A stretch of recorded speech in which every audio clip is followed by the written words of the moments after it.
Kalau child free itu yang nggak suka anak, maaf banget maksudnya child free itu bukan berarti nggak suka teman anak kantor gitu ya, ngelihat ada temennya yang lain itu bawa anak ke kantor Anak kecil gitu. itu suatu kebahagiaan yang ya nggak bisa semua orang tuh rasakan.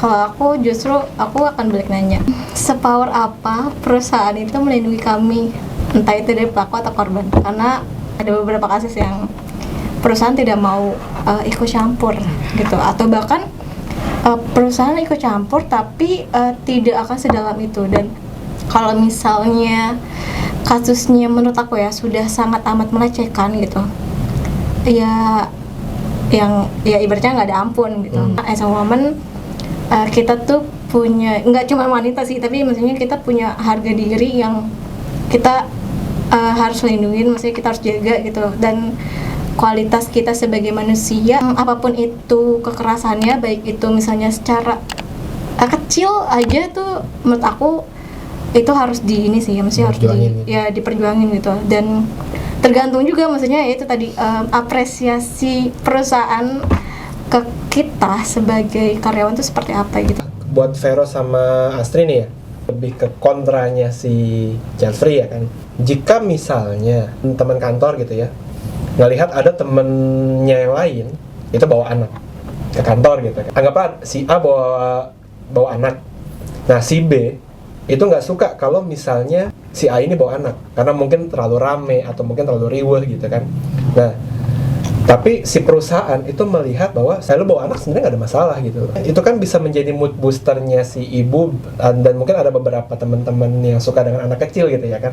Nah, jika memang misalnya si B yang nggak suka sama anak kecil ini melakukan sesuatu, kira-kira kalian melihatnya apakah gue mesti ngaduin ke perusahaannya kah, atau memang cukup ya sudahlah, ntar juga besok-besok nggak kenapa-napa gitu. Menurut kalian gimana?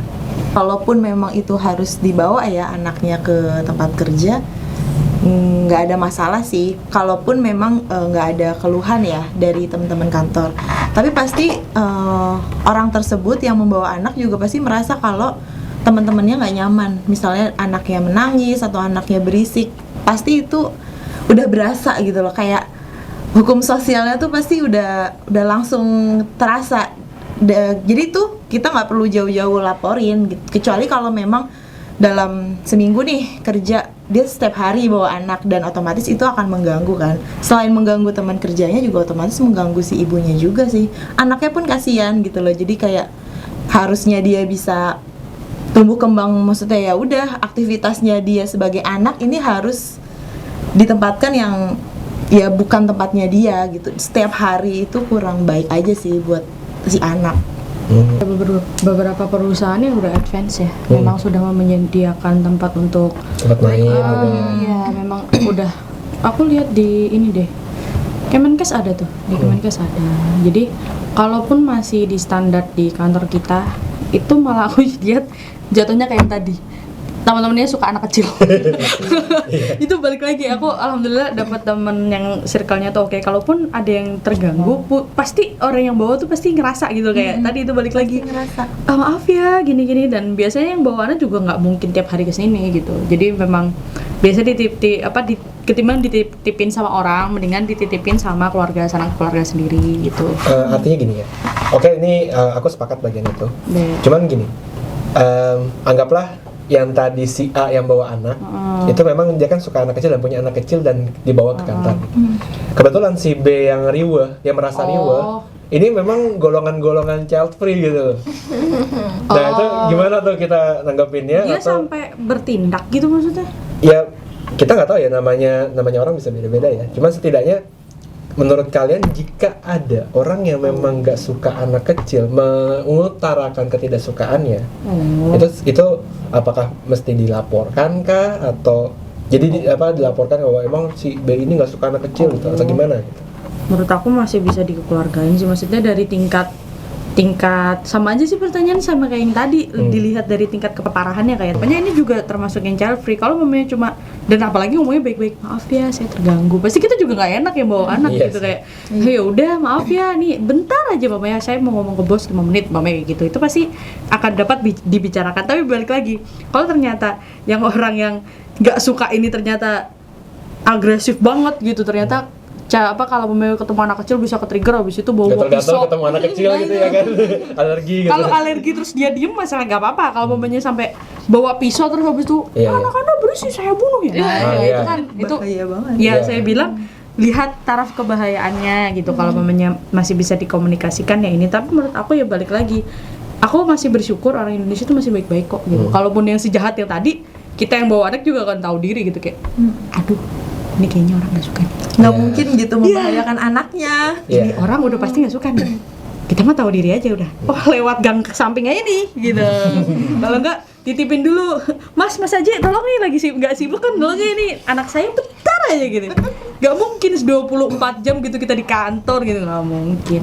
Pasti kita kalau nggak ke sanak saudara, kita tahu diri sih. Oke, tapi maaf ya, maksudnya aku Iya, mau apa-apa. menggarisbawahi pernyataan tadi Kak Surya bahwa kalau child free itu yang nggak suka anak, maaf banget, maksudnya child free itu bukan berarti nggak suka anak gitu. Maksudnya perlu digarisbawahi adalah child free itu kan apa ya, pandangan untuk tidak memiliki anak, bukan Iya. berarti tidak suka Tidak anak suka kecil anak. gitu. Jadi takutnya misalnya ada beberapa Iya, takutnya yang salah nonton, paham. iya, dan banget, maksudnya bukan maksudnya ranahnya lah gitu, tapi pertanyaan lebih ke situ aja sih. Iya. Gitu. Karena memang child free itu kan setauku ya, Iya. itu memang ada macam-macam.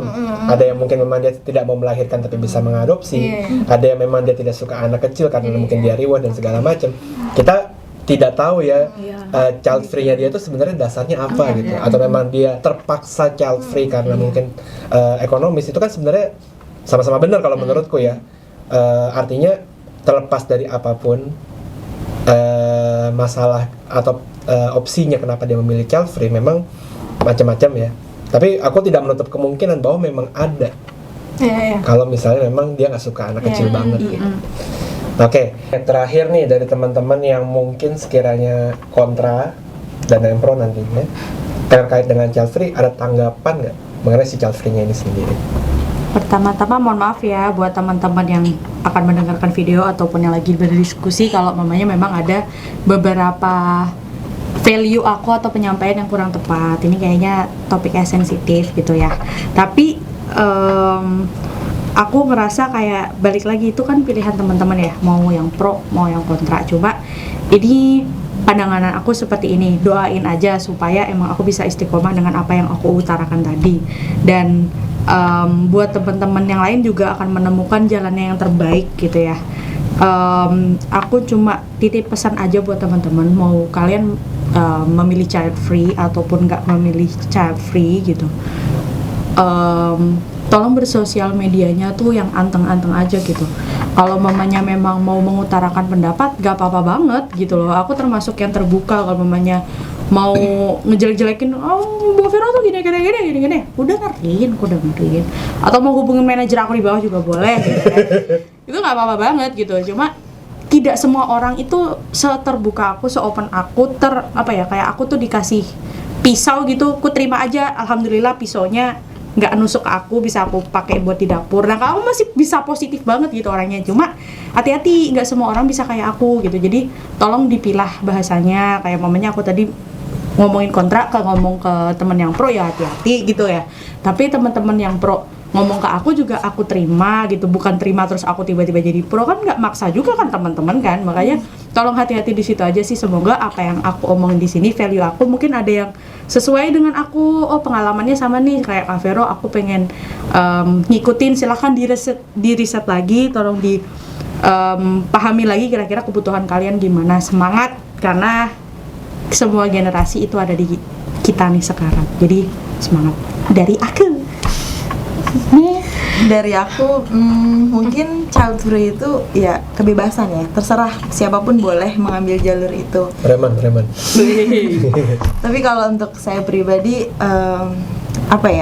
punya anak itu kayaknya menjadi kebahagiaan tersendiri nggak sih? Maksudnya ngelihat anak kecil, ya terlepas saya juga suka ya sama anak kecil. Kalaupun memang ada yang nggak suka, ya nggak apa-apa gitu loh. Tapi menurut aku anak kecil tuh suatu kebahagiaan yang ya nggak bisa semua orang tuh rasakan gitu. Jadi nggak masalah kok punya anak, seru gitu. Maksudnya kita punya ponakan aja tuh pasti gemas gitu gak sih? Buat aku sendiri benar banget maksudnya apa yang disampaikan sama Veranda dan Asri gitu, punya anak itu anugerah benar gitu. Tapi buat aku adalah jaga mental gitu.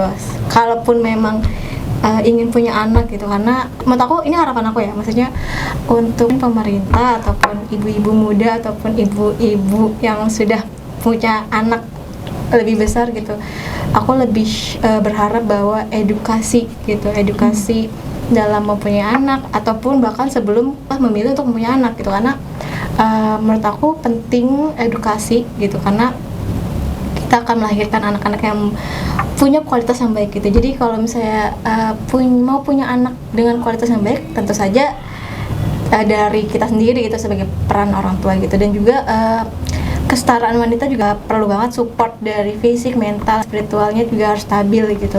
Jadi edukasi sebelum atau atau sesudah punya anak tuh lihat dari hasil anaknya juga berkembangnya seperti apa gitu. Jadi ya nggak apa kalau misalnya mau memilih untuk tidak punya anak ataupun punya anak, yang penting kita sudah tahu konsekuensi dan langkah ke depannya kita mau apa gitu sih. Aku sependapat dengan Mbak Vera dan Mbak Astri tadi. Kalau misalkan terutama setuju dengan pendapat Mbak Vera ya, kalau misalkan kita nanti mau punya anak dan gak punya anak, untuk ibu-ibu mungkin yang lain gitu, ibu-ibu yang udah punya anak nih atau ibu-ibu muda itu penting banget edukasi gimana ke depannya, karena banyak apalagi sekarang yang menikah terus tiba-tiba punya anak, tapi setelah itu mereka nggak ada persiapan, mereka bingung harus gimana, apalagi dengan ekonominya harus gimana, kayak gitu-gitu. Jadi untuk membeli perlengkapan anaknya saja masih kayak cari pinjaman sana sini gitu. Jadi menurutku edukasi dan persiapan itu penting banget. Selain persiapan mental, spiritual, fisik yang tadi itu, terus tidak lupa persiapan materi, itu sudah pasti. Dan untuk yang punya anak nanti mungkin bisa dipikirkan lebih panjang untuk sekolahnya nanti, kehidupan nanti anaknya seperti apa, kayak gitu. Terus kalau untuk yang memilih untuk child free yang tadi, yang berdasarkan konsekuensinya, semuanya udah ada konsekuensinya, jadi lebih ke pribadi masing-masing aja sih melihat konsekuensi yang ada gitu. Oke, jadi untuk topik kita pada hari ini mungkin lebih kepada baik itu pro atau kontra, kita punya opsinya masing-masing. Ya mau kontra ya mangga, kalau mau yang pro ya mari gitu kan. Karena memang kita punya background dan permasalahan dan mungkin pressure yang berbeda-beda. Mungkin ya ada yang memang gue pengen punya anak supaya ada yang menjadi mood booster gue, tapi ada juga yang gue pengen child free dulu atau mungkin child free aja supaya nanti dia masih mempedulikan dirinya dan nantinya anaknya itu tidak menjadi korban gitu. Jadi memang terlepas dari pro atau kontra, nantinya kita berharap masing-masing itu juga tidak ada yang memaksakan kehendak, udah pasti ya gitu kan. Oke, mungkin terima kasih kepada teman-teman di sini, teman-teman yang menjadi narasumber kita pada hari ini. Thank you buat Mbak Astri, Mbak Vera sama Kania. Silakan di follow. Bagi teman-teman yang belum follow putaran kedua, jangan lupa di subrek beserta loncengnya. Dan jika misalnya ada kata-kata yang mungkin kurang berkenan, tolong dimaafkan. Terima kasih, kita tutup. Assalamualaikum warahmatullahi wabarakatuh. Sampai jumpa di episode berikutnya. Pamarkum ke Jambu Rempah. Assalamualaikum para penumpang. Udah kayak di bis gua. Ada kami Aki-aki nggak pakai celana. Cakep. Misi tuan dan nyonya.